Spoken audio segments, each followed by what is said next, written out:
Hello guys, welcome to my channel T something, and in this video tutorial I will gonna show you how to fix Windows 7 cannot type in the search bar, keyboard not working in search bar. So how can fix this type of error?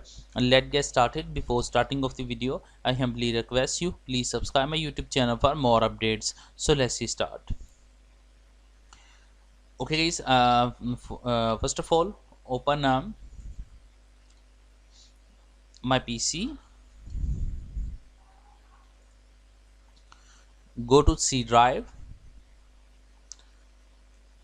After that, go to your Windows, open a System32. Now here is a System32, so open it. After opening that, in the search box type CTF MON and press enter. Now here is. After that, right click on send, click on send to desktop, create shortcut, close it. Now here is.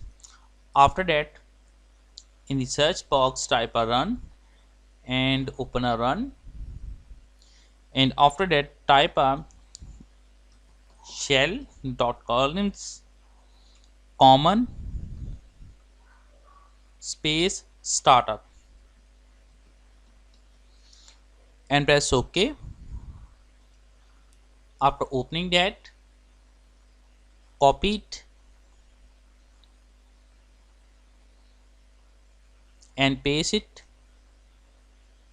continue to yes. Now after that, close it, and after doing this step, restart your computer, and I'm sure that after restarting your computer your problem is fixed. I hope this video is helpful for you. Thanks for watching, and please subscribe my YouTube channel.